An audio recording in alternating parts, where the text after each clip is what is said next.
ఆపదామపహర్తారం దాతారం సర్వసంపదాం లోకాభిరామం శ్రీరామం భూయో భూయో నమామ్యహం.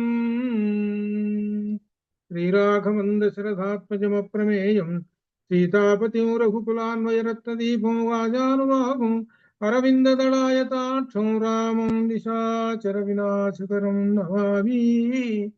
యత్ర యత్ర రఘునాథకీర్తనం తత్ర తత్ర కృతమస్తకాంజలిం బాష్పవారి పరిపూర్ణలోచనం మారుతిం నమత రాక్షసాంతకం మనోజవం మారుతతుల్యవేగం జితేంద్రియం బుద్ధిమతాం వరిష్టం వాతాత్మజం వానరయూథముఖ్యం శ్రీరామదూతం శిరసా నమామి.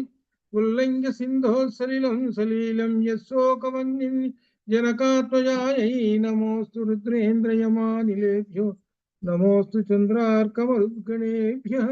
జయత్యతి బలో రామో లక్ష్మణస్య మహాబలః రాజా వేతి సుగ్రీవో రాఘవేణాభిపాలితః.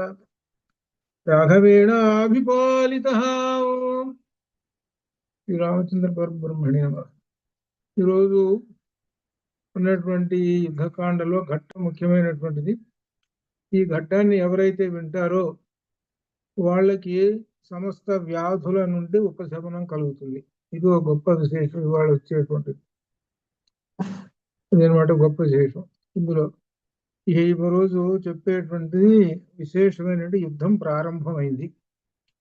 ఇక్కడ 43వ సర్గలో 43లో రాక్షసులకి వీళ్ళకి వానరులకి ద్వంద్వ యుద్ధం ప్రారంభమైంది.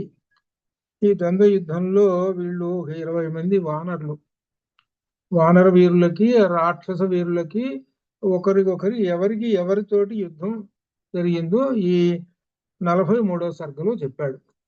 ఈ 43వ సర్గలో ఆంజనేయ స్వామి గారు హనుమంతుడు అంటే ఆంజనేయ స్వామి జంబుమాలినితో యుద్ధం చేశాడు. ఇక్కడ జంబుమాలిని వేరు. అట్లా ఈ విధంగా లక్ష్మణుడే విరూపాక్షుడితోటి యుద్ధం చేశాడు. అలా ఇంకా విశేషం, ఇంకా జంబుమాలితో యుద్ధం చేసేటప్పుడు హనుమ చంపేసేశాడు జంబుమాలిని. ఇక్కడ ఈ విధంగా మొత్తం మీద ఈ రాక్షసులందరినీ చంపేశారు. ఇది పోరు ఘోరంగా సాగుతున్నది అని అంటాడు ఇక్కడ అనమాట. ఆ రణభూమి అంతా కూడా రక్తంతో వానర రాక్షసుల యొక్క మొండాలతోటి నిండిపోయి ఉన్నది అని. అయితే ఈ సందర్భంలో రాక్షసులు సమయం కోసం ఎదురు చూస్తున్నారు. ఏమిటి సమయం అంటే వాళ్ళకి రాత్రి, అనగా రాత్రి వచ్చిందంటే బలం ఎక్కువ. అందుకనే వాళ్ళని ఏమన్నారంటే నిశాచరులు అన్నారు. నిశ అంటే రాత్రి తెలుగువాళ్ళు అని అర్థం. రాత్రిపూట వాళ్ళకి బలం ఎక్కువ. అంటే రాత్రి వచ్చిందంటే మోసాలు చేయడానికి, మాయా యుద్ధాలు చేయడానికి వాళ్ళకి బాగా గొప్ప బలం వస్తుంది. అది అందుకని ఎప్పుడు ఎదురు చూస్తున్నారు. సాయంకాలం 6 అయింది, సూర్యుడు అస్తమిస్తున్నాడు, చీకటి వస్తున్నది, ఇంకా వాళ్ళు మాత్రం ఇక సిద్ధమైనారు. అయితే ఇప్పుడు దీనిలో ఒక విశేషం ఏం జరిగిందనంటే, ఈ చీకట్లో తెలియక పాపం వానరులను కొట్టుకొని తెచ్చారు, రాక్షసులను కొట్టుకొని తెచ్చారు. ఈ వానరులు ఎదురుగా ఉన్నటువంటి చీకట్లో కనపడలేదు. వీడు రాక్షసుడు ఏదైనా వాడిని కొట్టాడు, వీడిని వాడిని కొట్టాడు. ఇట్లా ఈ విధంగా కొంతమంది చచ్చిపోయినారు. ఇట్లా ఈ విధంగా రాక్షసులు వానరులు కూడా చచ్చిపోయినారు. ఆ తర్వాత ఇక రాత్రిపూట యుద్ధం అనేటప్పటికి, రాత్రి అనేటప్పుడు ఇంద్రజిత్తుకి బలం. ఇంద్రజిత్తు మాయా యుద్ధం చేయటంలో అంత గొప్పవాడు ఎవరు లేరు. వాడి తర్వాత ఎవరైనా సరే ఆ ఇంద్రజిత్తు వచ్చేసేసి వీళ్ళ మీద బాణాలు వేసేసాడు. ఇక్కడ రాక్షసులు ఎవరు? 44వ సర్గలు అనమాట. రాక్షసులు రాముని పైకి వచ్చారు వీళ్ళందరూ. అయితే ఈ రాత్రిపూట రాముడు చేతనైనంత వరకు ఈ వనరులందరినీ కూడా ఆయన రక్షించాడు. ఎట్లా అనంటే అగ్ని బాణం వేశాడు. అగ్ని బాణం వేయటం వలన, అగ్ని అంటే తేజస్సు కదా, కాబట్టి ఆ తేజస్సులో కనపడుతూ ఉంటుంటాయి ఎవరు రాక్షసులు ఎవరు వానరులు కనపడుతుంటారు. అగ్ని బాణం వేయటం వలన కొంతమంది రాక్షసులు చంపేసేసాడు ఆయన. అట్లా వాళ్ళు ఆ వచ్చినటువంటి రాక్షసుల మీద యుద్ధం చేశాడు. ఇలా చేస్తూ ఉంటుంటే ఈ రాత్రిపూట ఆ యుద్ధం జరుగుతుంటుంటే ఇక ఇంద్రజిత్తు ప్రారంభం చేశాడు మాయా యుద్ధం.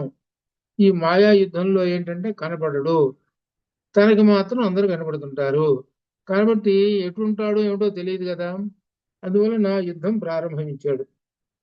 ఆ యుద్ధంలో ఏమిటంటే అంగదుని చేతిలో ఇంద్రజిత్తు ఓడిపోవడచే అంత క్రితము ఈ అంగదుడు ఇంద్రజిత్తుని ఓడించేసేసాడు. ఆ కోపంతో ఉన్నాడు. ఎవరు? ఇంద్రజిత్తు.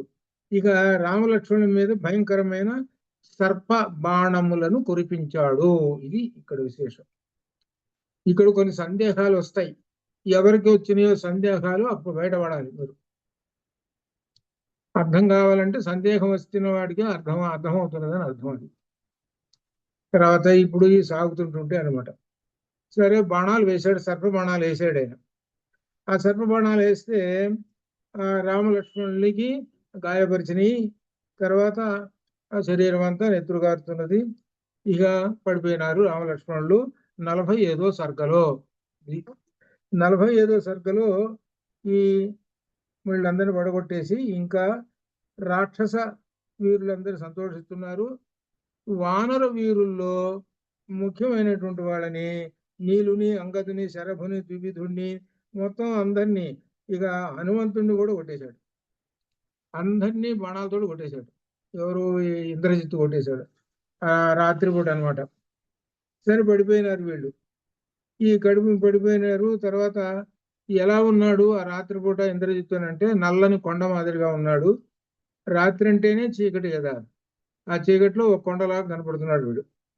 ఆ మహాధనస్సును ధరించి యుద్ధాలు బాణాలు వేస్తున్నాడు. రామలక్ష్మణుల మీద వేస్తున్నాడు. ఏమిటి? మర్మస్థానముల మీద వేసేస్తున్నాడు. ఆ చేతులకు బాగా బాగా గుర్తుకునేటట్టుగా ఎక్కడ ఆ కవచాలు కూడా భేజించినట్టు బాగా బాణాలు వేసేసాడు. ఈ బాణాలు వేయటం వల్ల ఏం బాణాలు? అవి నాగపాశ బాణాలు వేసేసాడు. అవి గుచ్చుకొని నెత్తురు కారుతున్నాయి. పడిపోయినారు వీళ్ళు. ఆ పడిపోయి సరే ఇంకా ఈ భూమి మీద పడిపోయినారు. ఎవరు? రామలక్ష్మణులు. అందుకని ఇక్కడ మాట అంటారు ఏమిటంటే వీరశయనము మీద శయనించిరి, ఇద్దరు నేలపై తెలివి తెప్పి పడిపోయారు. రామలక్ష్మణులు ఇద్దరు పడిపోయినారు ఇంద్రజిత్తు యొక్క మాయా యుద్ధానికి. ఇప్పుడు శరీరమును కదిలింపలేకుంటున్నట్లు బాణములు గుచ్చుకున్నాయి. కామరూపధారి క్రూరుడైనటు ఇంద్రజిత్తు రామలక్ష్మణ శరములచే తీవ్రంగా కుట్టుడచే వారి శరీరముల నుండి ప్రస్రవణ పర్వతము నుండి జలము ప్రవహించినట్లుగా రక్తం ప్రవహిస్తూ ఉన్నది. వాళ్ళ శరీరం నుంచి రక్తం వస్తున్నది. ముందుగా రాముడు విడిపోయినాడు. ఆ తర్వాత లక్ష్మణుడు కూడా విడిపోయినాడు. ఈ సందర్భంలో రాముడు అంటాడు లక్ష్మణుడితోటి, లక్ష్మణ, నువ్వు నాతో పాటు వచ్చావు. తిరిగి వెళ్ళిపోయిన తర్వాత అసలు అక్కడికి ఇక అయోధ్యకి వెళ్ళిన తర్వాత ఏమని చెప్పాలి, ఏమిటి ఆ సుమిత్రకి అని కూడా అనుకుంటాడు. ఇట్లా ఈ విధంగా తర్వాత వస్తుంది ఇది. అయితే ఎప్పుడైతే రామలక్ష్మణులు పడిపోయినారో ఇంద్రజిత్తుకి ఆనందం కలిగింది. తండ్రి దగ్గర పరిగెత్తాడు. తండ్రి దగ్గర పెడితే, ఇదో నేను చేసిన పని ఘనకార్యం చూసుకో, పడిపోయినారు రామలక్ష్మణులు పడిపోయినారు, ఇంకేముంది ఈ పాటి ప్రాణాలు కూడా వదిలేసి ఉంటారు అని చెప్పేశాడు. ఇంద్రజిత్తు ఆనందంగా ఉన్నాడు. ఇంద్రజిత్తు వానర నాయకులపై బాణప్రయోగం కూడా అంతా చేశాడు. ఇప్పుడు ఎలా ఉంది అని అంటే జయము పొందారు. ఇది ఒక మాట చెప్పాలంటే. అంటే ఏంటంటే యతో ధర్మ తతో జయ అని. అసలు ధర్మం ఎక్కడ ఉంటుందో అక్కడ జయము కలుగుతుంది అని కదా. మరి ఇక్కడ అధర్మం ఉంది, అధర్మం గెలిచింది. కాబట్టి మార్చండి, అధర్మ జయతి అనండి. అని అంటే వేదం తీసవతలు పారేయండి అని అర్థం అవుతుంది. మరి ఇక్కడ దీనిలో ఉన్న విశేషం చూడండి. రామలక్ష్మణులు పడిపోయినారు. వానర వీరులు బాగా దెబ్బతిన్నారు. ఇంత ఈ విధంగా భయంకరంగా ఉన్నది. ఇటు ఎవరి వైపు? వానరుల వైపు, రాముని యొక్క పక్షం వైపు అనమాట. ఇట్లా ఇలా ఉన్నారు. అయితే ఇందులో విశేషం ఏంటంటే విభీషణుడు ఉన్నాడు కదా ఈ వైపున. విభీషణుడు ఆయన్ని చూసి ఈ వానరులు అందరూ ఏమనుకుంటారంటే ఇంద్రజిత్తు అనుకుంటారు. ఎందుకంటే రాక్షసుల నుంచి వచ్చాడు, అందుట్లో అన్న కుమారుడే కదా. ఇప్పుడు మనం సహజంగా ఏంటంటే కనిపెడతాం పోలికలను పెట్టి కూడా. సహజంగా రాక్షసులు ఎట్టుంటారంటే వాళ్ళ కలర్ అంతా నల్లంగా ఉంటారు. వీళ్ళేమో ఈ వానరులందరూ బంగారు రంగులో ఉన్నారు. ఈ బంగారు రంగులో ఉన్నటువంటి ఈ వానరుల మధ్యలో ఈ నల్లంగా ఉన్నాడు కొండమాదిరి ఈ రాక్షసుడు. ఈ తొందరగా ఈయన చూడంగానే వెంటనే ఇంద్రజిత్తుని పారిపోతుంటారు. ఇలా ఇది ఇక్కడ ఒక విశేషమైనటువంటి ఒక ఇబ్బందికరమైనటువంటి విశేషం. తర్వాత చెబుతారు అంతా ఇది. సరే, ఇప్పుడు ఈ విధంగా విభీషణుడు సుగ్రీవునికి ధైర్యం చెబుతున్నాడు. సుగ్రీవుడు ఏడుస్తూ కూర్చున్నాడు. ఏమని ఏడుస్తున్నాడు అంటే అయ్యా ఇంకా ఏమిటి, ఇంకా రాముడే పోతే ఇంకా నా సంగతి ఏం కాను, ఇదేనని ఆయన బాధంతా బాధపడుతున్నాడు. రాముడు అంటాడు, నన్ను వదిలేసేసి మీరు వెళ్ళిపోండి అయ్యా, మీరు ఇంకా కాసేపు ఆగితే, ఇంకా టైం కనుక ఇంకా సమయం సాగితే విభూషణ నిన్ను బంధించి ఇంటికి తీసుకుపోతాడు. కాబట్టి మిమ్మల్ని అందరినీ బంధించి జైల్లో పెడతాడు ఆ రావణాసురుడు. కాబట్టి నా మాట విని ఇప్పుడే ఇక్కడి నుంచి పారిపోండి, అయోధ్యకి పరిగెత్తండి, మీరు యుద్ధం వద్దు, ఏమవుతుంది పోండి, మేమేటో ఇక్కడ పడుకున్నాము, యుద్ధంలో మా కోసం మీరు పడి ఉండొద్దు అని అంటున్నాడు. మా కోసం మీరు పడి మీరు వెళ్ళిపోండి అని అంటున్నాడు. అది రాముడు అంటున్న మాట, అది అనమాట. సరే, ఈ విధంగా జరుగుతున్నప్పుడు ధర్మాత్ముడే విభీషణుడు ఇట్లా ఏ విధంగా, విభీషణుడు ఏమంటున్నాడంటే ఆ సుగ్రీవుడు ఏడుస్తుంటే నువ్వు ఏడవకవయ్యా అని చెప్పాడు. నువ్వు ఏడవద్దు. ఒక విశేషం ఏంటంటే రామచంద్రమూర్తి తెలివి తప్పి ఉన్నట్టే కనబడుతున్నాడు కాదు అని చెప్పాడు. రామచంద్రమూర్తి అట్లనే కనబడుతుంటుంటాడు, ఆయన అలానే కనబడుతుంటుంటాడు, ఆయనలో కాంతి విహీనం కాలేదు, నీ జాగ్రత్తగా అనిపెట్టు, నీకు అర్థమయ్యేటట్టు చెబుతానని ఆయన అభిమంత్రించినటువంటి నీళ్లని, ఎవరు విభీషణుడు, ఒక నీళ్లని అభిమంత్రించి కళ్ళకి రాస్తాడు. విభీషణుడు కళ్ళకి రాస్తే అప్పుడు కనబడుతుంటుంది. ఆ రామచంద్రమూర్తి మాట్లాడుతున్నాడు. రామచంద్రమూర్తి బట్ పద్మతి ఎట్ట మాట్లాడతాడు, ఇవన్నీ చెబుతూనే ఉన్నాడు. అది అదేనమాట. అంతేగాని ఆయనని మాయ ఆవరించింది అంతేను, మీరేమి ఏడవలసిన, దుఃఖపడాల్సిన పని లేదయ్యా మీరు అని ధైర్యం చెబుతాడు. అక్కడ ధైర్యం చెబుతాడు. మరి పడిపోయినాడు కదా, మరి రక్తం కనబడుతుంది కదా, మరి ఇదేమిటి, అలానే కనబడుతుంటుంది. ఇక్కడ ఏమిటంటే ఒక రహస్యం ఉంటుంది. ఒక ధర్మం ఏంటంటే ప్రతిదానికి ఒక ధర్మం ఉంది.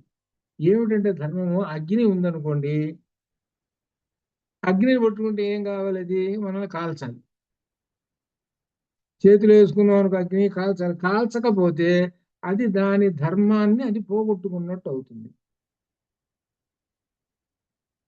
మనం దాహం వేసినప్పుడు మంచినీళ్ళు తాగితే దప్పిక తీరిపోతుంది, అది దాని యొక్క ధర్మం. అది అట్లా అన్నిటికీ ధర్మాలు ఉంటాయి. ఆ ధర్మాలు అన్నీ అవి పూర్తి చేసుకోవాలి. అట్లనే ఈ నాగ బాణాలు ఉన్నాయి, నాగపాశ బాణాలు ఎవరి దగ్గర ఉన్నాయి అని అంటే ఇంద్రజిత్తు దగ్గర ఉన్నాయి. ఈ ఏమిటి దీని యొక్క చరిత్ర అంటే, కద్రువ కుమారులు నాగబాణములై ఈ ఇంద్రజిత్తు దగ్గర చేరాయి. నీవు మా మీద వాళ్ళని, మా శత్రువు లేనటువంటి వాళ్ళ మీద ప్రయోగించు అని. ఎట్లా అంటే గరుత్మంతుడికి ఈ పాములకి పడదు, గరుత్మంతుడికి పాములకి పడదు వాళ్ళిద్దరు. గరుత్మంతుడు అంటే వాటికి చచ్చే భయం, వాటికి చచ్చి వస్తున్నాడంటేనే భయం వాటికి. గరుత్మంతుడు ఎవరు అంటే విష్ణువు వాహనం ఆయన. కాబట్టి ఏం చేయాలంటే విష్ణువు దెబ్బతీద్దాం, అది అందువలన అవి అక్కడ పోయి వెళ్ళి ఇప్పుడు ఈ సమయం చూసుకున్నాయి. అవి ఈ ఇంద్రజిత్తు దగ్గర ఉన్నాయి కదా, ప్రయోగించాడు. అంటే బాణం అనేటువంటిది ఏం కావాలంటే ప్రయోగిస్తున్నప్పుడు దాని ధర్మం ఏమిటంటే అది అది గుచ్చుకోవాలి, నెత్తురు గారాలు ఉంటే దాని యొక్క ధర్మం పూర్తి కావాలి, లేకపోతే కాదు. కాబట్టి దేని ధర్మం దాన్ని పాటిస్తాల్సిందే, అంతే, దాని తిరుగులేదు. అయితే మరి రామచంద్రమూర్తి దగ్గర ఎట్లా అంటే, రామచంద్రమూర్తి దగ్గర కూడా ఆ ధర్మాన్ని, నేను మానవ రూపంలో ఉన్నాను అయినా కానీ ఆ ధర్మాన్ని పాటించాలి, కానీ నాలో ఉన్నటువంటి విశేషమైనటువంటి లక్ష్మీకాంతిని ఎవడు బయటికి వెళ్ళగొట్టలేడు, అది అది మాత్రం సత్యం. అది అనమాట దీనిలో గొప్ప విశేషం అనమాట.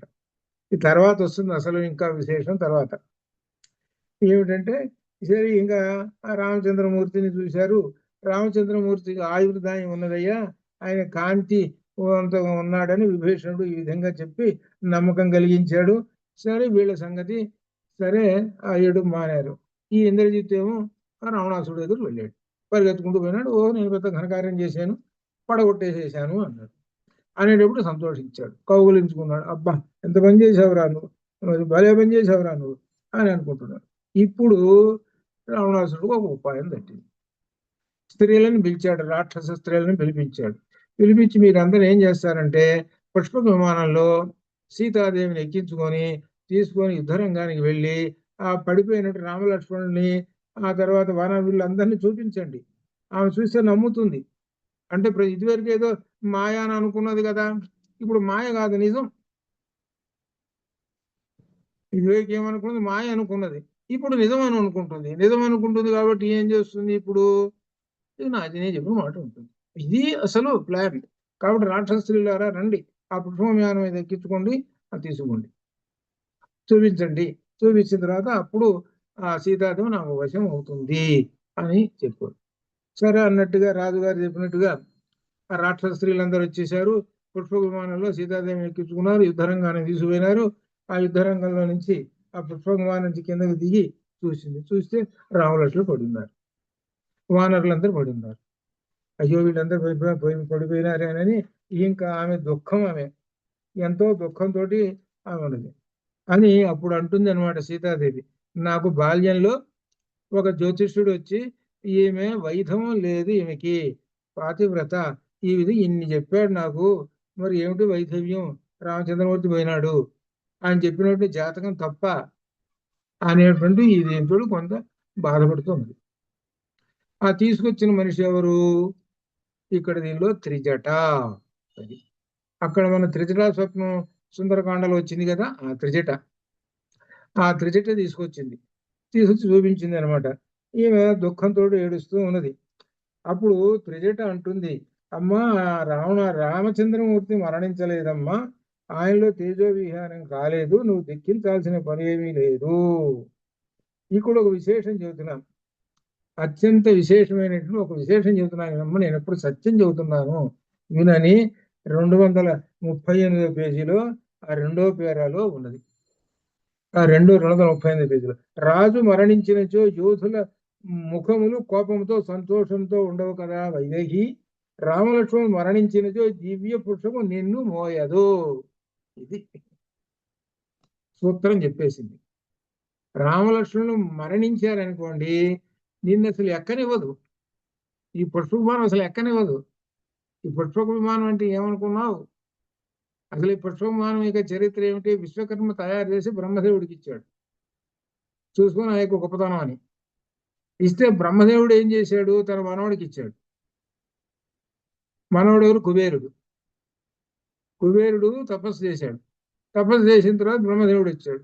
ఏమిరా నీకేం కావాలి అన్నాడు. అయ్యా నాకు తోచింది, నీకు తోచింది ఏదో, నీ దగ్గర పుష్పవిమానం ఉందా, సరే తీసుకోరా ఇచ్చేసాడు, నేనేం చేసుకుంటాను ఇచ్చేసి.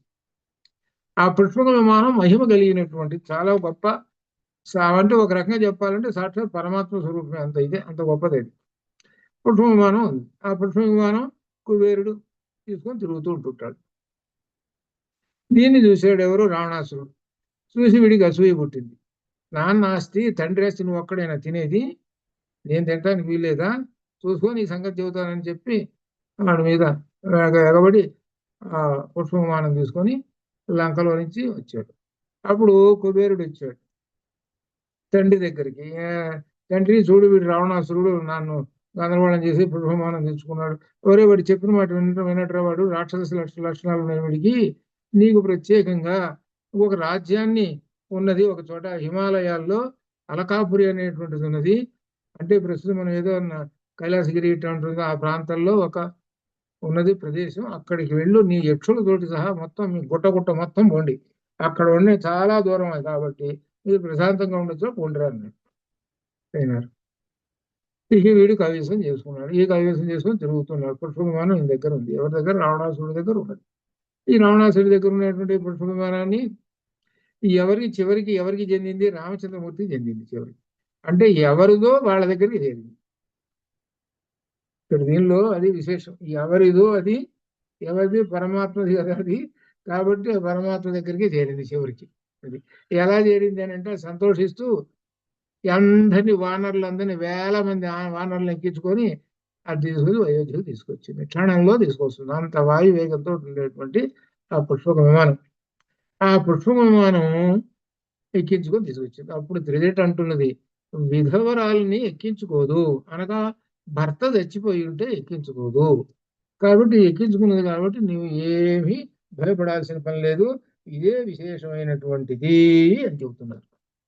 ఇక్కడ ఒక విశేషం వచ్చింది, ఏమిటంటే రామాయణం ఇంతటితో అయిపోతున్నది అనేటప్పుడు ఒక పాత్ర ప్రవేశిస్తుంది.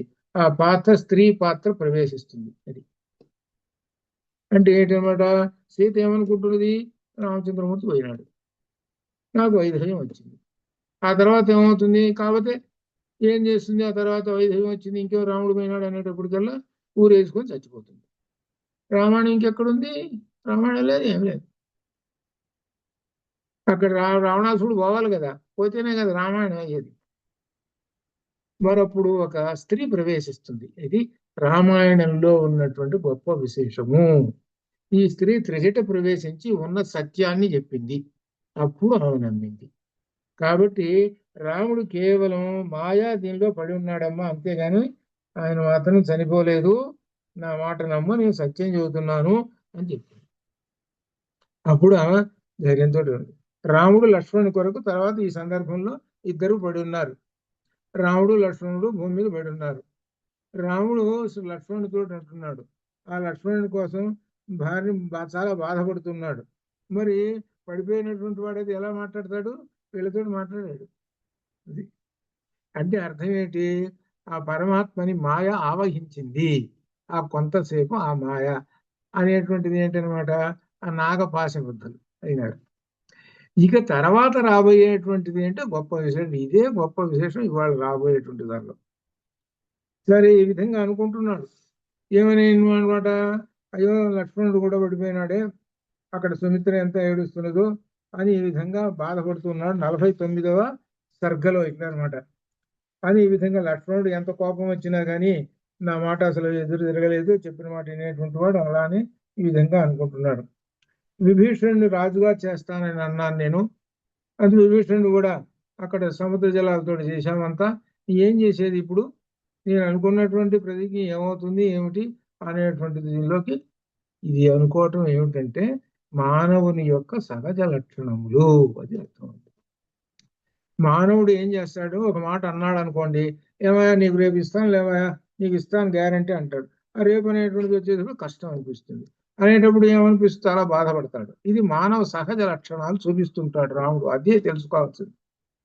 ఆ సహజ లక్షణాలు చూపిస్తూ అసలైనటువంటి విషయాన్ని అతిక్రమించడు. అది అసలు గొప్ప విశేషం. అట్లా అనమాట. వాళ్ళందరినీ ఏమన్నారు, మీరందరూ వెళ్ళిపోండి, నేను పోతే పోయినానులే అని అంటున్నాడు. అని అంటుంటే అర్థం ఏంటి, సరే రాముడు చెప్పాడుగా మేమందరం పోతున్నామా, రామచంద్రమూర్తి సుగ్రీవుడేమో నేను కిష్కిందకు పోతున్నాను, విభీషణుడేమో నేను పారిపోతాను, నువ్వు చెప్పావు కదా అని ఎవరిని వెళ్ళారా? ఇక్కడ ఇదే విశేషం, పరమాత్మ వీళ్ళకి పరీక్షిస్తున్నాడు. నేను పడిపోయినాను, మీరందరూ వెళ్ళిపోండిరా అంటున్నాడు. ఎవరు వెళ్ళిపోలేదు. ఎవరు వెళ్ళిపోకుండా నీవు క్షేమంగా ఉన్నావయ్యా, నీవేం లేదు అని ఈ విధంగా ఎప్పుడు ఆ సందర్భంలో ఏం చేద్దాము ఇప్పుడు అనేటువంటి ఆలోచనలోకి వస్తే, ఈ వానరుల్లో ఒక ఆయన ఉన్నాడు, డాక్టర్, పెద్ద డాక్టర్. ఆయన సుషేణుడు అనేటువంటి ఆయన ఉన్నాడు. ఆయన ఏం చెప్పాడంటే మందులు చెప్పాడు, మూలికలు. ఆ మూలికలు తీసుకురావాలి. కాబట్టి ఆ మూలికలు ఎక్కడ దొరుకుతాయో ఏమిటో అదంతా కూడా చెప్పాడు అనమాట. ఆ మూలికలు తీసుకొస్తే అప్పుడు వీళ్ళకి మళ్ళీ బ్రతికించడం అంటే అర్థం ఏంటి, వీళ్ళకి యథాశక్తిగా చేయడానికి పనికి వస్తాయి. కాబట్టి ఈ విధంగా ఆలోచనలో పడి ఉన్నారు. ఇది ఆలోచనలో పడున్నారు అంతే. ఇప్పుడున్నది అసలు విషయం ఇది. ఇవాళ వచ్చినటువంటి దాన్ని అసలు విషయం ఇదే అనమాట. ఇది ఘట్టం. గరుత్వంతుడు వస్తున్నాడు, అది అర్థం. గరుత్వాన్ ఆ వైనతేయస్య పక్షిణాం. పక్షుల్లో వైనతేయుడు ఎవరంటే గరుత్మంతుడు. గరుత్మంతుడు అంటే అర్థం ఏమిటి, ఈ పాములకు శత్రువు. పాములు అంటే దుష్ట శక్తులు అని అర్థం. అది ఇంకొక మాట, దుష్ట శక్తులకి ఆ గరుత్మంతుడు భీకరమైనటువంటి వాడు. ఆయన వస్తున్నాడంటే దుష్ట శక్తులు పారిపోతుంటాయి, వాటిని పాములు ఈ విధంగా అన్నారండి. అట్లా అనమాట. సరే, ఇప్పుడు ఈ సందర్భంలో ఇక మహాతేజుడు మహాబలుడు అయిన సుగ్రీవుడు అంటున్నాడు, ఏమిటి గాలి వస్తున్నది, ఎదురు గాలి తాగడిచే నౌక నీటిలో వ్యాకులమైనట్లు ఈ వానరసేన వ్యధ చెందుతున్నది అని ఈ విధంగా అనుకుంటున్నాడు. వాలిపుత్రుడైన అంగదుడు సుగ్రీవుని వచ్చిన మహాత్ముని దశరథ కుమారులు ఈ విధంగా తడిసి ఉన్నారు. ఈ విధంగా ఒకళ్ళకొకళ్ళు బాధపడుతూ ఉన్నారు. ఈ సమయంలో విభీషణుడు గదాధారి అయి వచ్చాడు. రామసుగ్రీవులకు అభివాదం చేశాడు. ఆ సందర్భంలో వీళ్ళందరూ కూడా వానరులు భయపడ్డాడు, ఈయనకి ఇంద్రజిత్తు ఏమో అని. ఇదంతా రాత్రిపూట, ఇదంతా ఇంకా తెల్లవారుతుంది ఇంకా. వీరు నల్లని కాటుకు రాసుల వలె ఉన్నారు. విభీషణుడు వస్తున్నాడు, ఆయన పక్కన నలుగురు ఉన్నారుగా మళ్ళీ. ఇట్లా అనమాట వీళ్ళు. ఇలా అనమాట. ఈ విధంగా పారిపోతున్న వానరులందరినీ కూడా దగ్గర చేర్చారు. ఈ విభీషణుడు కూడా ఏమంటున్నాడంటే, ఈ శరముల చే నిండిన దేహములు గల రామలక్ష్మణుని చూసి మిక్కిలి బాధపడి నీటితో తడిసిన చేతు రామలక్ష్మణుడు ఆయన చేతనైనంత వరకు మంత్రజలంతో వాళ్ళ కళ్ళకి రాసి ఆ కళ్ళు విప్పారేటట్టు చూసేటట్టుగా చేస్తున్నాడు. అంతవరకు ఈయన వరకు చేయగలుగుతున్నాడు ఎవరు? విభీషణుడు, ఆయన దగ్గర మంత్రశక్తితోటి. ఈ విధంగా ఆ సందర్భంలో సుగ్రీవుడు విభీషణుడు ఓదార్చాడు. సుగ్రీవుడు సుశోషణతో కూడా అంటున్నాడు, ఏమిటి ఆ వనమూలికలు ఉన్నాయి చూసా, ఏమిటనమాట వాటి విశేషము? ఓషధులు అనమాట ఇవి. ఆ ఓషధులు తీసుకురండి అని అంటున్నారు. ఎట్లయితే ఇది వరకు ఆంజనేయ స్వామి ఓషధుల కోసం ఓషధి పర్వతం తీసుకొచ్చాడు అప్పుడు. ఇప్పుడు కూడా అట్లనే అని అనుకుంటున్నారు వీళ్ళు. ఎక్కడ ఉన్నది అని ద్రోణ పర్వతంలో ఉన్నాయి. సంజీవకరణి విశల్యకరణి అనేటువంటి తీసుకురావాలి. మరి ఎవరు పోతారు ఏమిటి అని అనుకుంటుంటే, ఈ సందర్భంలో మనకు వాయుపుత్రుడు ఉన్నాడు కదా హనుమ, ఆయన 100 యోజనముల క్షణంలో దూకాడు కదా, ఆయన పోతాడు రెడీ అని అనుకుంటున్నారు. ఇంకైనా బయలుదేరాలి. హనుమ బయలుదేరాలి తీసుకురావడానికి. ఈ సమయంలో ఇక్కడ ఒక విశేషమైనటువంటి ఆకాశం అంతా కూడా తెల్లని మబ్బులు దూది పింజల్లాగా పరిగెత్తుతూ ఉన్నాయి. గొప్ప గాలి వచ్చేసేసింది. ఆ గాలి వచ్చేసింది, సముద్రాలు కూడా క్షోభిస్తూ ఉన్నాయి. పాములు ఎక్కడుంటే అక్కడ అన్ని పరిగెత్తుతూ ఎక్కడెక్కడ వాటి స్థానంలో దాక్కుంటున్నాయి, సముద్రాల్లో దాక్కుంటున్నాయి. అవి చాలా ఒక విశేషంగా కనపడుతూ ఉన్నది అప్పుడు ఆ సందర్భంలో ఈ ప్రకృతి. కొద్దిసేపు ఏమిటా నేను ఆకాశం వైపు సుగ్రీవుడు చూశాడు. చూస్తే అంత దూరంలో నుంచి నెమ్మదిగా దూరంగా వచ్చినప్పుడు చిన్న రూపం కదా కనపడేది, ఆ చిన్న రూపంలో గరుత్మంతుడు కనపడుతున్నాడు. దగ్గరికి వచ్చే కొంది పెద్ద రూపం. ఆయన ఎలా వస్తున్నాడు? ఆ నారాయణ మంత్రం అష్టాక్షరి చెప్పుకుంటూ వస్తున్నాడు. ఓం నమో నారాయణాయ, ఓం నమో నారాయణ పైనుంచి కిందకి దిగుతున్నాడు. వైకుంఠం నుంచి కిందకి దిగుతున్నాడు. ఆ రెక్కలు అలా అలా అనుకుంటూ వస్తుంటుంటే ఇంకేమున్నది, ఎక్కడికక్కడ అన్ని పరిగెత్తుతుంటాయి. చూశారు అందరు వానరులకి. అప్పటిదాకా దుఃఖంతో ఉన్నాడు వానరులకి, అందరూ దుఃఖం కాస్త ఎడిపోయింది. ఇది ఆ వచ్చినటువంటి ఆ గరుత్మంతుడు ఉన్నాడే, వచ్చాడు. ఇది క్రిందకి వచ్చాడు. వచ్చిన తర్వాత రామలక్ష్మణుడిని బంధించి ఉన్న ఆయన గరుత్మంతుడు వచ్చి దిగాడో లేదో, రామలక్ష్మణులు పట్టుకున్నటువంటి ఆ నాగపాసం సర్పాలు పరిగెత్తినాయి. ఇవి ఎటు పరిగెత్తినాయి? ఎందుకంటే అప్పటిదాకుండా చంపేస్తాడు. మొత్తం పరిగెత్తినాయి. వీళ్ళకి ఇంకా ఫ్రీగా ఉండిపోయినారు. ఇక ఆ తర్వాత ఇది జరుగుతున్నది అనమాట. పిమ్మడ గరుత్మంతుడు భూమికి దిగి రామలను స్పృశించి అలా తాకాడు. మొత్తం వాళ్ళ శరీరాలు మొత్తం ఇలా తాకాడు. ఆ శరీరాలు తాకేసినప్పటికీ ఇప్పుడు ఏమైందంటే వాళ్ళకున్న గాయములన్నీ పోయినాయి యథావిధి. అది అర్థం. దీనిలో అంతరార్థం ఏమిటంటే, వ్యాధులు ఉన్నటువంటి వాళ్ళు ఇదిగో ఈ కథ కనుక విని గరుత్మంతుడిని కనుక స్మరిస్తే పోతాయి. అది అనమాట. అట్లా అనమాట. వీళ్ళు యథావిధిగా ఉండిపోయినారు. ఆ యథావిధిగా ఎప్పుడు ఎట్లయితే తేజస్సు, వీర్యము, బలము, ఉత్సాహము ఇవన్నీ ఎట్లయితే ఉన్నాయో అలా ఉండి బ్రహ్మాండం గొప్ప తేజస్సుతో ప్రకాశిస్తున్న రామలక్ష్మణుడు. ఇక వానరుల సంగతి సంతోషం చెప్పలేం. వానరులకు ఎంత సరి. కాబట్టి ఈ కథను ఎవరైతే వింటారో వాళ్ళకి ఈ దుష్ట శక్తుల నుండి వాళ్ళకి విముక్తి కలుగుతుంది. అది ఇక్కడ ఆ గరుత్మాన్ వచ్చాడు. ఆ గరుత్మాను రామచంద్రమూర్తికి అంత గొప్ప విశేషమైనటువంటి ఉపయోగం చేసినటువంటి. అప్పుడు ఆ గరుత్మాన్ అంటున్నాడు, ఈ కద్రువ కొడుకులు వీళ్ళు బాణాలై ఇక్కడ దొరబడ్డారు, నా నా నుంచి తప్పించుకొని ఇప్పుడు బయటపడ్డారు. ఇప్పుడు పరిగెత్తారు. ఇంకా వాళ్ళ పని ఇంకా లేదు. ఇంకా గరుత్మంతుడు వస్తున్నాడు అని అంటే అవి భయపడతాయి, అవి పరిగెత్తారు వాళ్ళు. ఇప్పుడు ఇక్కడ విశేషం ఏమిటంటే రామచంద్రమూర్తి అనుభవించాలి. అంటే దాని అర్థం ఏమిటి? ఆ బాణాలు తగిలితే బాణం యొక్క సర్పం యొక్క లక్షణము తాను పొందాలి.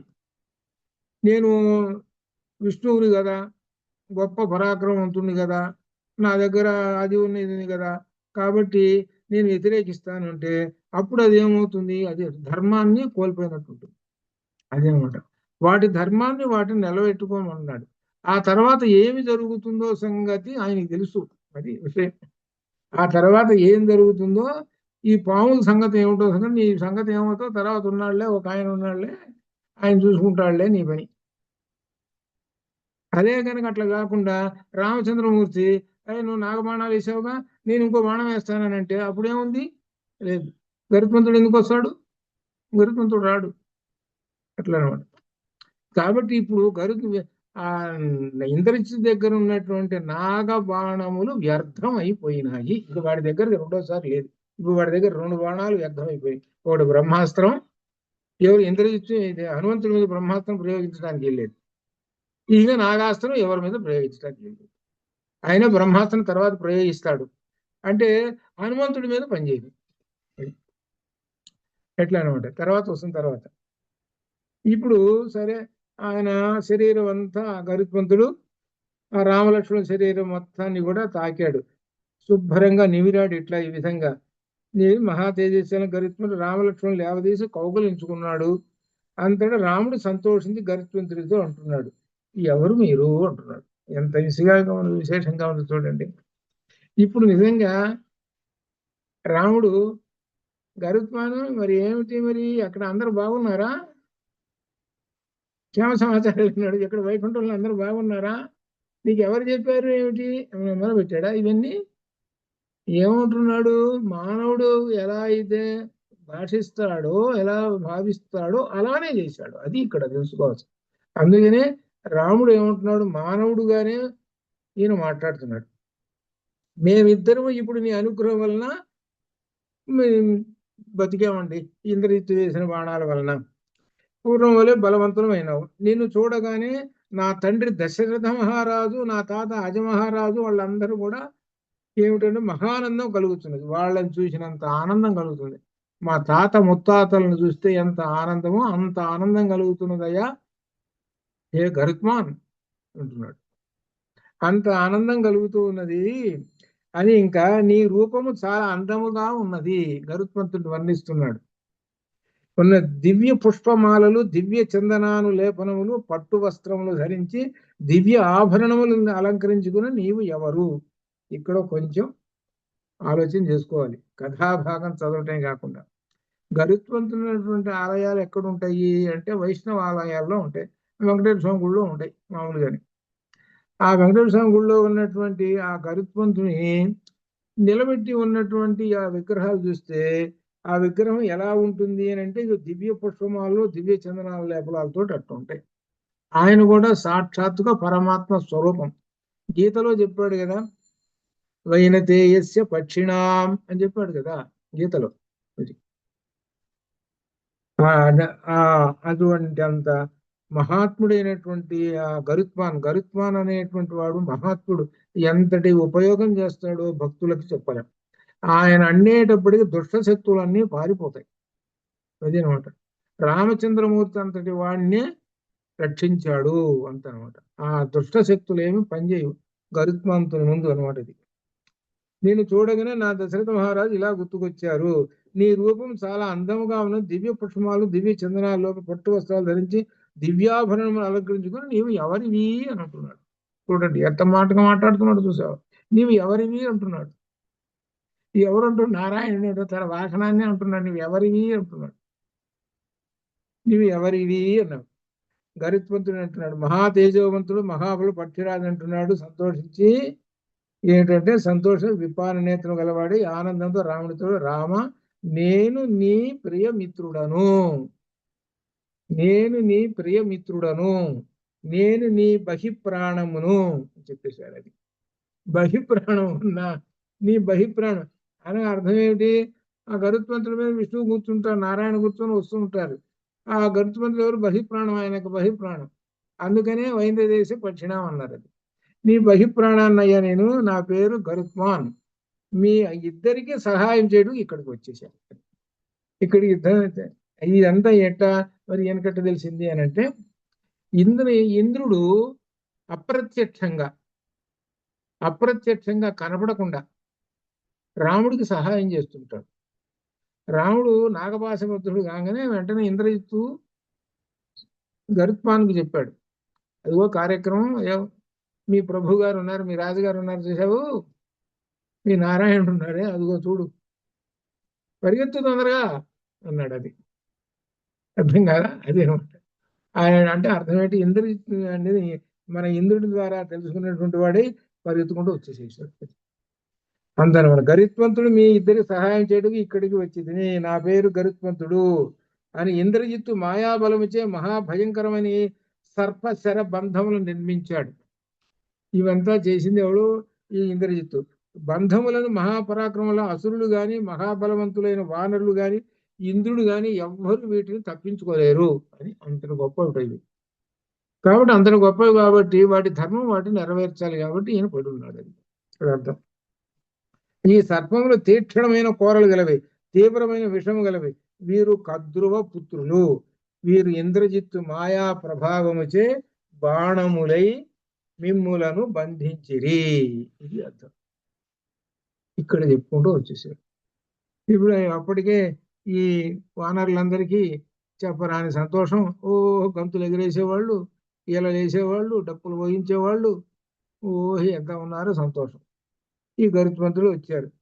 ఈ గరుత్మంతుడు చెప్తున్నాడు అనమాట, ధర్మజ్ఞ సత్యపరాక్రమ రామ, సమరములో శత్రు సంహారకుడైన నీవు నీ సోదరు మహాభాగ్యవంతులయ్యా అని చెబుతూ ఏమంటున్నారంటే, మన మీరు నాగపాశబద్ధునారాయణ విని అనే మాట అన్నాడు. విని అంటే ఎవరు చెప్పారు అనే మాట చెప్పట్లా, విని అన్నాడు. అంటే ఇంద్రజిత్తు చెబుతాడు, మన ఇద్దరి మధ్య స్నేహం వల్ల ఆ స్నేహమును పాలించుతూ వెంటనే తొందరపడుతూ వచ్చాను. మీరు భయంకరమైన ఈ సర్పబాణ బంధముల నుండి విడిపింపబడినారు. మీరు నిత్యము అప్రమత్తులై ఉండండి. వీళ్ళు రాక్షసులు, మాయా యుద్ధం చేయుట రాక్షసుల స్వభావము. అదనమాట. మీరు శుద్ధ భావం కలిగినటువంటి వారు సూర్యులు, మీకు రుజుత్వం అనేటువంటి ఉన్నది, వాళ్ళకి వ్యతిరేకం మీకు. వాళ్ళంతా మాయా యుద్ధం అసత్యం దీంతో వాళ్ళు ఉంటారు, మీరేమో ఇలా ఉంటారు. రాక్షసులు వక్ర స్వభావం కలిగినటువంటి వాళ్ళు. ఇందుకు ఉదాహరణగా ఇంద్రజిత్తు చేసిన మాయా యుద్ధమే ఇందుకు ఒక ఉదాహరణ అని చెబుతూ ఇక్కడ విశేషం.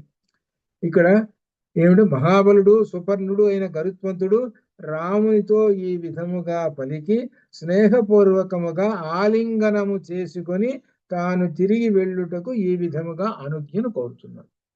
ఇక్కడ జాగ్రత్తగా కనిపెడితే అనుజ్ఞను కోరుతున్నాడు అనమాట. అనుజ్ఞ అంటే పర్మిషన్ అడుగుతున్నాడు. ఇప్పుడు పర్మిషన్ ఎవరు అడుగుతారు? రాజుగారిని దగ్గర భటుడు అడుగుతాడు పర్మిషన్. అంటే ఏమిటి, చెప్పినట్టు అవుతున్నది. ఇది అయితే అర్థం. రామచంద్రమూర్తి ఎవరయ్యారంటే నారాయణుడు అని. అప్పుడు గరుత్మంతుడు పర్మిషన్ అడుగుతున్నాడు, అయ్యా మీ అనుమతిని అడుగుతున్నాను, ఇక నేను వెళ్ళొచ్చేదా అని అంటున్నాడు. ఈ మాటల్లో అక్కడ అన్నాడు, కానీ నీ అనుజ్ఞను కోరుచున్నాను అన్నాడు. ధర్మజ్ఞ, శత్రువులపై కూడా వాత్సల్యం చూపువాడా? ఎవరు? రాముడు. శత్రువులపై కూడా వాత్సల్యం చూపువాడా? మిత్రుడమైన రామ, నేను సుఖముగా తిరిగి వెళ్ళేదను అని అంటాడు. శత్రువుల మీద కూడా తొందరగా బాణం వేసి చంపడు, అది అర్థం. రామాయణంలో మీరు అది కనిపెట్టాలి. తాను అనుభవిస్తాడు, దెబ్బలు అనుభవిస్తాడు. అసలు మొట్టమొదటిలో వేస్తే బాణం వేస్తే సరిపోయి వాడు పోతాడుగా, ఇంకా దెబ్బలు ఎందుకు పట్టడం? అది అంటే ఏమిటనమాట, వాడిని అనుగ్రహం, ఒరే ఇన్ని బాణం వేసావు చాలేరా, ఇక్కడైనా మానుకోరా యుద్ధం, నేను ఇన్ని బాణాలు తగిలించుకున్నాను కదా నువ్వు వేసిన బాణాలకి, ఇదిగో నా కవచం పోయింది, నాకు ఇవ్వని, నేను ఓడిపోయినట్టుగా అనుకోవచ్చు కదా, నువ్వు పోరా ఇంటికి. ఎక్కడది? కరుడుతోటి యుద్ధం చేశాడు. కరుడుతోటి యుద్ధం చేసేటప్పుడు రామచంద్రమూర్తి ఎలా ఉంది అనంటే, ఒక అడుగు రామచంద్రమూర్తి తక్కువలో ఉన్నాడు. ఎందుకంటే కావాలని, ఇంతటితోటైనా పోతాడు కదా అని. అయితే వాడు ఏం చేశాడు, ఇంకా విజృంభించడం మొదలుపెట్టాడు. అట్లనా అని చెప్పి 3 బాణాలతో పడగొట్టాడు. వాడు అన్ని బాణాలు వేస్తే ఈయన 3 బాణాలు, ఒక బాణం ఏమో రథసారథికి, ఒక బాణం రథానికి వేసి కొట్టేటప్పటికి 3వ బాణానికి ఎగిరి అవతల పోయి పడ్డాడు. వాడు అయిపోయి వాడు 8 బాణాల నుంచో కొట్టుకుంటూ కూర్చున్నాడు. అందుకని రామబాణం అది. చూస్తాడు వాడు, చూసి చివరికి ఇక తప్పనిసరి అయితే కొట్టిపారేస్తాడు. అట్లా అలానే ఈ యుద్ధకాండలో కూడా రావణాసురుని కూడా అంతే. రావణాసురుణ్ణి కూడా మొట్టమొదటి కొట్టిపారేసేవాడు. కానీ ఏం చేశాడంటే ఏమన్నా మార్చు మరి మనసు మార్చుకుంటాడేమో పోని అని ఒక కరుణ దాశరథి కరుణాపయోనిధి అదనమాట. అందుకని రామచంద్రమూర్తి దయాస్వరూపుడు, యుద్ధంలో కూడా దయ చూపిస్తాడు అని అంటే విశేషం అది. సరే, ఇక్కడ ఆలింగనం చేసుకున్నాడు, తర్వాత స్నేహభావం చెప్పుకున్నారు. ఆ గరుత్మంతుడు చెప్పాడు, అన్ని జాగ్రత్తలన్నీ చెప్పాడు. వీళ్ళందరూ మాయా యుద్ధం చేస్తారు, రాక్షసులు జాగ్రత్తగా ఉండండి అని చెప్పారు. అని చెప్పిన తర్వాత ఈయన అంటున్నాడు, రామచంద్రమూర్తి అన్నాడు, నువ్వు ఎవరు ఏమిటి అని అంటే, ఈ యుద్ధం అంతా అయిపోయిన తర్వాత అప్పుడు తెలుస్తుంది నీకు నేను ఎవరినో అంటాడు. అది యుద్ధం అంతా అయిపోయిన తర్వాత అప్పుడు తెలుస్తుంది. యుద్ధం అంతా అయిపోయిన తర్వాత ఏం జరుగుతుందో తెలిసిన, సీతాదేవి అగ్ని ప్రవేశం అంతా అయిపోయింది. అయిపోయేటప్పటికి దేవతలందరూ పరిగెత్తుకుంటూ వచ్చారు. బ్రహ్మదేవుడు వచ్చాడు, మహాదేవుడు వచ్చాడు, వాళ్ళు దేవతలు, ఇంద్రుడు, వాళ్ళు పెద్ద గుట్ట అంతా వచ్చాడు. వాళ్ళు ఈయన కూడా వచ్చాడు, అందరూ వచ్చేసారు.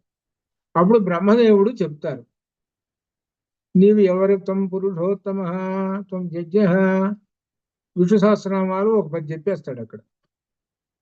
ఎక్కడ యుద్ధకాండలో చివరిలో చెప్పేస్తాడు, రామ నువ్వు ఎవరు అంటే విష్ణువి అని విష్ణు సహస్రనామాలు వస్తాయి. అక్కడ విష్ణు సహస్రనామాలు చదవాలి. అలానే యుద్ధం ప్రారంభం ముందు ఆదిత్య హృదయం వస్తుంది, ఆదిత్య హృదయం చదవాలి. మీరు ఆదిత్య హృదయం చదువుతారు, కంఠస్థం ఏదో వచ్చు, కానీ దానిలో అర్థాలు తెలుసుకోవాలి.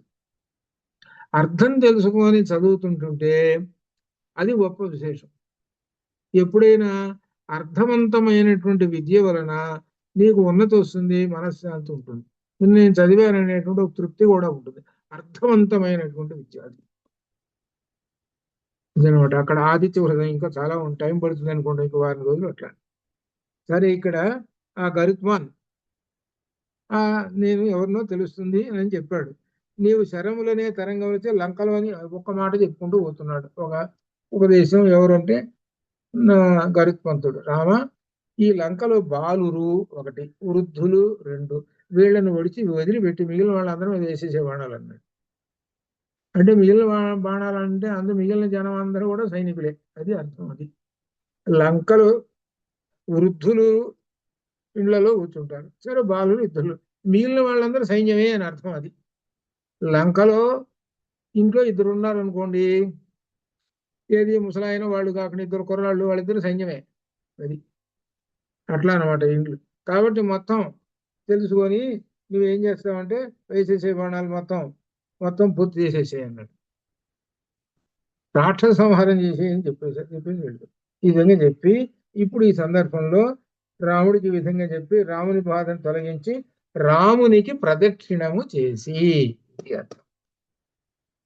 ఇక్కడ ఏమిటి, పైకి ఏమి రాముడు మానవుడుగా కనపడుతున్నాడు అనేటువంటి పైకి అర్థం. ఆధ్యాత్మికంగా ఏమిటి, అక్కడ విష్ణువు లేక నారాయణుడు, తన రాజు అయినటువంటి నారాయణుడు, తన ప్రభు అయిన నారాయణుడు ప్రదక్షిణం చేసి, గరుత్మాన్ ప్రదక్షిణం చేసి ఏంటి అక్కడ ఇంకా ఆయన అదృశ్యమైపోతాడనమాట. ఎలా వెళ్ళిపోతున్నాడు, ఆలింగం వాయువు వలె ఆకాశములో ప్రవేశించి వెళ్ళిపోయాను. నమో నారాయణాయ అని అనుకుంటూ మరలా తిరిగి ఆ నారాయణ మంత్రం చెప్పుకుంటూ వెళ్ళిపోయినాడు. ఇదనమాట ఇక్కడ. ఇప్పుడు అందరూ సంతోషంగా ఉన్నారు. వానరుల యొక్క ఆనందం పట్టరాని విషయంగా ఉన్నది. ఇంకా ఒక్కొక్కడు ఏళ్ళు వేసేవాడు, డంకాలు వహించేవాడు, గందరగోళంగా ఉంది. అక్కడేమో రావణాసురుడేమో పోయినారు కదా, సరే సీతాదేవి చూసింది కదా, ఇప్పుడు అందరూ ఏం చేస్తుంది, నా దగ్గరకు వస్తుంటుందిలే అని పాపం ఆనందంగా ఉండదు. వీళ్ళు ఇక్కడ ఆనందంగా ఉంటుంటే ఆయన అక్కడ ఆనందంగా ఉంటున్నాడు. పాపం ఆనందంగా ఉంటున్నాడు, వెంటనే ఆనందం కాస్త పోయింది, ఆయనకి దుఃఖం వచ్చేసింది. ఏమిటి దుఃఖం అండి, వీళ్ళ ఆనందమే ఆడికి దుఃఖమైంది. అదే ఏమిటి చచ్చిపోయినాడని అనుకున్నాం, ఏంటి ఆనందం చూడరా ఒకసారి అంటే ఏముందండి, ఎగురుతున్నారు రామలక్ష్మణులు బ్రహ్మాండంగా ఉన్నారండి, అదేనా పైనుంచి చూశాడు వాడు వచ్చి చెప్పాడు ఓరి చేసిన పని. ఇప్పుడు ఏమిటి తెలుసుకోవాల్సింది, అని అంటే యతో ధర్మ తతో జయ. కానీ మొట్టమొదట ఏమనిపించింది? అధర్మం గెలిచింది, ధర్మం ఓడిపోయింది. అలానే కనపడుతున్నది పైకి ముందు మొదటి భాగం. రెండో భాగం దగ్గరకు వచ్చేసరికి ఏమైంది? అధర్మం ఎటుపోయిందో, ధర్మం విజృంభించింది. ధర్మం సింహం మాదిరి విజృంభించింది. విజృంభించేటప్పటికి అధర్మం ఎటు పారిపోయిందో. అదే మన భారతదేశ చక్రంలో 4 సింహాలు పెట్టింది. అది భారతదేశం అంటే ధర్మము, ధర్మ సంస్థాపనార్థాయ సంభవామి ఇదే. సింహం ఏ విధంగా అయితే హింసిస్తుందో అట్లా అధర్మ పరులను హింసించడం అనగా ధర్మ సంస్థాపన చేయటము, అది పరమాత్మ యొక్క ఇది. సింహము ఎవరు అనగా పరమాత్మ. 4 సింహాలు ఉన్నాయి అని అంటే పరమాత్మ స్వరూపము. ఆ మన భారతదేశం యొక్క చిహ్నము ఈజ్ ఈక్వల్ పరమాత్మ స్వరూపము. ఇది అట్లనే ఇంకొక విశేషం మీకు కనిపిస్తాను. మీకు ఏమైనా మీరు మర్చిపోయిన దీనిలో ఇక్కడ ఎవరు ఇది అమెరికాలో ఉన్నవాళ్ళు కనపడలేదు. అదేనమాట. ఏమిటంటే మీకు అమెరికా వెళ్ళినప్పుడు అమెరికా దేశం యొక్క గుర్తు ఏమిటి? మనకి సత్యమేవ జయతే ఒక పెద్ద సింహాలు బొమ్మ. నేను గుర్తు ఏమిటి? గుర్తుందా? ఎవరైనా ఆలోచించారా? అమెరికా వెళ్ళొచ్చినటువంటి వాళ్ళు ఎవరు ఉన్నవాళ్ళు కూడా ఎవరు నిద్రపోతున్నారు. వాళ్ళు తలుపు చాటును దాక్కుని టిఫిల్ చీలు దాక్కుతుంటారు. అది సరే పోనీలే, చెప్పుకుందాం. ఈగల్ పక్షి అండి. అది ఏమిటంట? అది నేషనల్ సింబల్ గురుగారు. దాని గురించి ఎప్పుడు ఆలోచించలేదు. అది దాని గురించి అది ఏమిటంటే గరుత్మాన్, అది పరమాత్మ స్వరూపం. అది అక్కడ ఎలా చెప్పాలి అని అంటే మీకు ఈ వేదాలు, ఈ మంత్రాలు ఇవి అర్థం చేసుకుంటే అప్పుడు తెలుస్తుంది. ఏ మంత్రంలో ఎట్లా ఉంది అని అంటే, వీళ్ళు ఏం చేశారంటే జర్మనీ వాళ్ళు, యూరోప్ వాళ్ళు, వీళ్ళందరూ కూడా పూర్వం ఏం చేశారు అంటే మన పుస్తకాలు చాలా పట్టకపోయినారు వాళ్ళు. మన వాళ్ళు కూడా చాలా మంది పోయినారు. యూరోపియన్ కంట్రీస్ పోయినారు వాళ్ళు. ఆ కంట్రీస్ పోయి వీళ్ళు దీన్ని బట్టి చాలా వ్యాప్తి చేశారు. ఆ భాషలో కలిసిపోయినారు. కలిసిపోయి ఈ సంస్కృత భాష ఆ భాషల్లో కలిసిపోయి చాలా పదాలు ఇంగ్లీష్లోకి వెళ్ళిపోయినాయి. ఇంగ్లీష్ వెళ్ళిపోయి ఫాదరు, మదరు ఇట్లా చెప్పుకుంటూ పోతే చాలా ఉన్నాయి. అట్లా అనమాట. నా అనే పదం ఉంది అనుకో, సంస్కృతం నా అంటే వ్యతిరేకం, నా వ్యతిరేకం, నా అనేది దాని ఇంగ్లీష్లో నోగా మారింది. అంతే, ఇంకేం లేదు. అట్లా ఈ విధంగా రకరకాలు. అట్లనే దీనిలో ఉండేటువంటి గొప్ప విశేషాలు కూడా ప్రపంచమంతా వెళ్ళిపోతూ ఆ ప్రపంచంలో అమెరికాకి వెళ్ళారు కదా, వాళ్ళు కూడా పరిపాలించారు కదా, మన దేశం పరిపాలించినటువంటి వాళ్ళు అమెరికా కూడా. వాళ్ళు ఏం చేశారు, అక్కడి నుంచి వెళ్ళినాయి మొత్తం. ఆ వెళ్ళిన దానిలో మీకు మంత్రం ఏమిటంటే స్వస్తిన ఇంద్రో వృద్ధ శ్రవా స్వస్తిన పురుషో విశ్వే వేదా స్వస్తిన తార్క్ష్యో. అది స్వస్తిన తార్క్ష్యో అరిష్ట నేమి తార్క్ష్య. తార్క్ష్య అంటే గరుత్మంతుడు. ఈ గరుత్మంతుడు భగవత్ స్వరూపము. ఆయన ఆకాశమే ఆయనకు నివాసము. ఆకాశం అంటేనే విష్ణు స్వరూపము. ఇంతటి అర్థంతో ఉన్నది. కాబట్టి ఆకాశాన్ని పట్టేశారు వాళ్ళు. పట్టారు ఎవరు? అమెరికన్స్. కాబట్టి వాళ్ళు ఏం చేశారంటే గరుత్మంతుడు అనేటువంటి ఆయన వాళ్ళకి పరమాత్మ స్వరూపం. వాళ్ళకి అది ఎప్పుడంటే ఈ మంత్రం గురించి తార్క్ష్య గుర్తొస్తుంటాయి. అది అనమాట. అందుకని గరుత్మంతుడిని పట్టుకున్నాడు. ఆ గరుత్మంతుడి యొక్క గొప్ప విశేషం అనమాట. ఒక్కొక్క దేశానికి, ఒక జపాన్కి సూర్యబింబం పెట్టుకుంటారు. ఎందుకంటే సూర్యుడిని జపాన్లో వేదకాలంలో మొట్టమొదటి అక్కడ ఉన్నటువంటి వాళ్ళు సూర్యుని ఆరాధించేవాళ్ళు. పొద్దున్న లేస్తే సూర్యుని ఆరాధించేటువంటి వాళ్ళు. సహజంగా ఇప్పుడు అంటారు, ఏమంటారంటే సూర్యుడు మొట్టమొదటి జపాన్కి వస్తాడండి అని. ఏదైనా సూర్యుడు బ్రహ్మ. ఇట్లా ఒక్కొక్క దాని వీళ్ళందరినీ బట్టి చూస్తుంటే అన్ని పరమాత్మ స్వరూపములైనటువంటి విశేషాలు వీళ్ళ యొక్క గుర్తులకు వెళ్ళిపోతుంటే జాగ్రత్తగా కనిపెడుతుంటాయి. ఇదంతా ఎక్కడ ఉన్నాయి గుర్తులు అని అంటే ఇవన్నీ భావాలు వేదంలో ఉన్నాయి. ఆ వేద విభాగాలన్నీ కూడా ఇతర దేశాలు అప్పుడే వెళ్ళిపోయి వాటిలో ఉన్న క్రీమ్ అంతా తీసుకున్నారు అన్నమాట వాళ్ళు. అందుకని ఇతర దేశాలలో మనకు జర్మనీలో కానీ లండన్లో కానీ అక్కడ అంటారు, అక్కడ లైబ్రరీస్ లో చాలా వేదాలు తాటి ఆకు గ్రంథాలు కూడా ఉన్నాయి అని అన్ని చెబుతుంటారు. అట్లా లండన్ లో ఎక్కువగా ఉన్నాయి. ఆ ఉండటం సంగతి తర్వాత ఎక్కువ మంది వెళ్ళిపోయినారు. ఇప్పుడు ఉదాహరణకు అక్కడ దాకా ఎందుకు, అమెరికాలో ఎంతమంది మన వాళ్ళు స్థిరపడ్డారు, ఇల్లు కొనుక్కొని ఉన్నారు కదా అమెరికాలో. మరి ఇంకొక 100 సంవత్సరాలు 200 సంవత్సరాలు గడిచాయి అనుకో, మన వాళ్ళ భారతదేశం యొక్క ఈ సంస్కృతము ఈ సంస్కృతి నాగరికత దానిలో కలిసిపోతాయి. ఆ కలిసిపోయి ఏమవుతాయి అనమాట, దానిలో కలిసిపోయి ఇక్కడ ఉన్నటువంటివన్నీ అక్కడ వ్యాప్తి చేస్తారు. ఇప్పుడు మనకు నదుల్లో స్నానాలు చేస్తాం, పవిత్రమైన నదులు. అక్కడ నదిలో మునిగాడంటే పడబోతారు. ఇప్పుడు అంటే ఏంటనమాట, అక్కడ నదులు అనేవి పవిత్రం కాదు, మామూలు నీళ్లు. ఇది ఎట్లా కొంతకాలానికి పోయేటప్పటికి అన్ని మార్పులు వస్తుంటాయి. అట్లా ఆ విధంగా జరుగుతుంటాయి ఒక్కొక్క దేశంలో ఒక్కొక్కటి. కాబట్టి ఇక్కడ అరిష్టనేమి తర్వాత ముందు వచ్చింది తార్క్ష్యనేమి, తార్క్ష్య అని అంటే గరుత్మాన్ అది అనమాట.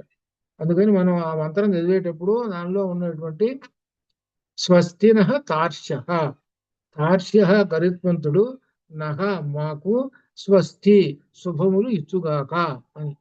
అందుకని ఆ మంత్రంలో ఎక్కడ వెంకటేశ్వర స్వామి, ఆ స్వామి, ఈ స్వామి ఎక్కడ లేదు. వాళ్ళందరూ ఎవరు, ఆ మంత్రంలో ఉన్నది ఋగ్వేదంలో ఉన్నటువంటి దేవతలు, అది అర్థం. తర్వాత ఇప్పుడు ఉన్నటువంటి దేవుళ్ళు, ఈ దేవతలు, ఈ దేవాలయాలన్నీ కూడా పురాణంలో నుంచి వచ్చారు, అది అర్థం. వాళ్ళందరూ ఋగ్వేద దేవతలు అన్నమాట.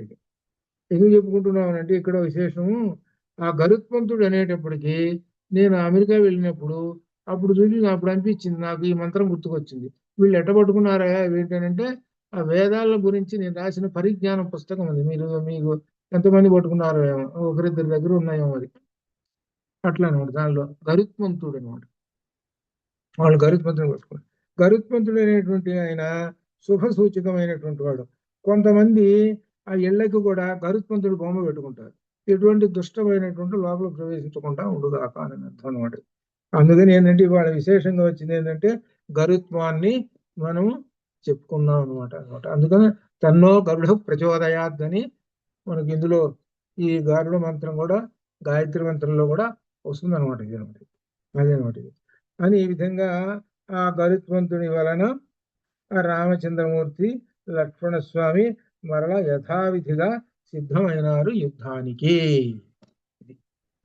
ఇంకా ఆ తర్వాత ఇంకా ఆ రావణాసురుడు ఉన్నాడు. ఆ రావణాసురుడు చింతాక్రాంతుడు కావటం, ఇక మళ్ళీ అక్కడి నుంచి మళ్ళీ యుద్ధం, అసలు యుద్ధం అంతా ఇక్కడ సాగుతూ వస్తున్నది. ఎవరు ఎవరితోటి యుద్ధం చేశారు, ఎవరు ఎవరిని చంపారు ఏమిటి అనేటువంటిది వస్తున్నది. ఈ సందర్భంలో ఇక్కడ విశేషాంశంలో 345 భాస్కర రామాయణంలో ఉన్న పద్యాలు కొన్ని ఇక్కడ ఇచ్చారు. భాస్కర రామాయణంలో ఉన్నటువంటి పద్యాలు అక్కడ ఏమన్నారు ఎట్లా. అలానే విశ్వనాథ సత్యనారాయణ గారి రామాయణ కల్పవృక్షంలో కూడా గరుత్మంతుడు చేసిన రామస్తుతి, అలానే అధ్యాత్మ రామాయణంలో కూడా ఉన్నది. గరుత్మంతుడు వచ్చి రాముని స్తుతిస్తాడు. అయితే వాల్మీకి రామాయణంలో అవన్నీ ఏమో ప్రస్తుతించడు. దానిలో అనమాట ఇక్కడ రాసినటువంటి ఇక్కడ 4 పద్యాలు, అక్కడ 4 ఉత్పలమాల పద్యాలు. జాగ్రత్తగా ఇక్కడ ఒక విశేషం ఉంది. ఎవరు, గరుత్మంతుడు రాముని స్తుతిస్తున్నాడు. రాముని స్తుతించడంలో ఛందస్సు ఏం ఉపయోగించాడనంటే ఉత్పలమాల పద్యాలతో స్తుతించాడు. ఉత్పలమాల అంటే అర్థం పుష్పములు, అంటే రామచంద్రమూర్తి మెడలో పుష్పమాలలు వేశాడు అది అర్థం. ఈ 4 పద్యములనే పుష్పమాలలు వేశాడు ఎవరు, గరుత్మంతుడు. ఎవరు గరుత్మంతుడు, ఎవరికి, నారాయణునికి, ఇది అర్థం. అది ఇప్పుడు మనం చివరికి ఇవాళ ఆ పుష్పమాలలు వేసాం. ఇంతటితోటి పూర్తి చేసేసి రేపు కార్యక్రమం రేపు మనం కంటిన్యూ చేద్దాం. అంతవరకు శుభం భూయాత్. ఓం పూర్ణమదః పూర్ణమిదం పూర్ణాత్ పూర్ణముదచ్యతే పూర్ణస్య పూర్ణమాదాయ పూర్ణమేవావశిష్యతే. అసితో మా సద్గమయ తమసో మా జ్యోతిర్గమయ మృత్యోర్మా మృతంగమయ. ఓం శాంతి శాంతి. శుభం భూయాత్.